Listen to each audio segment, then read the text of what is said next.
ಈ ಒಂದು ಸಮಾರಂಭದಲ್ಲಿ ಎಲ್ಲ ಹಿರಿಯರ ಮಾತನ್ನು ಕೇಳಿದ ಮೇಲೆ ಏನು ಹೇಳಬೇಕಂತ ಗೊತ್ತಾಗ್ತಾ ಇಲ್ಲ, ನಿಜವಾಗ್ಲೂ ಮಾತು ಬರ್ತಾ ಇಲ್ಲ. ಆದರೆ ಅಪ್ಪನ ಮೇಲಿರುವಂಥ ಪ್ರೀತಿಯನ್ನು ತಾವೆಲ್ಲ ವ್ಯಕ್ತಪಡಿಸಿದ್ದೀರಿ, ತುಂಬ ದೂರದಿಂದ ವ್ಯಕ್ತಪಡಿಸಿದ್ದೀರಿ. ಹೀಗಾಗಿ ಆ ಎಲ್ಲ ನಮ್ಮ ಇಡೀ ಕುಟುಂಬದ ಪರವಾಗಿ ತಮ್ಮೆಲ್ಲರಿಗೂ ಧನ್ಯವಾದಗಳನ್ನು ಅರ್ಪಿಸ್ತೇನೆ.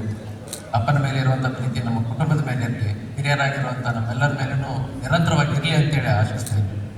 ಅದೇ ರೀತಿ ಈ ಕಾರ್ಯಕ್ರಮವನ್ನು ಭಾಳ ಅಚ್ಚುಕಟ್ಟಾಗಿ ಆಯೋಜಿಸಿದಂಥ ನಾಗೇಶ್ ಹುಬ್ಬಳ್ಳಿ ಆಗಿರ್ಬೋದು, ಕೆ ಮುಲಾನೂರ್ ಸರ್ ಆಗಿರ್ಬೋದು, ಮುತ್ತಹಾಳಗಿರಿ, ಹೀಗೆ ತುಂಬ ಜನ ನೆನ್ಪಿಟ್ಕೊಂಡು ನಾವು ಹೇಳೋದಕ್ಕೆ ಕಷ್ಟ ಆಗುತ್ತೆ, ಅಷ್ಟು ಜನರ ಸೇರ್ಕೊಂಡು ಈ ಒಂದು ಕಾರ್ಯಕ್ರಮ ಮಾಡಿದ್ದೀರಿ.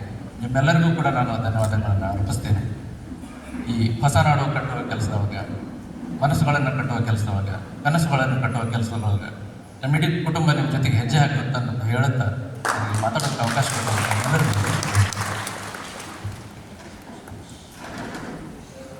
ಸಲೀಂ ಬಳಬಟ್ಟಿ ಅವರಿಗೆ ಧನ್ಯವಾದಗಳು.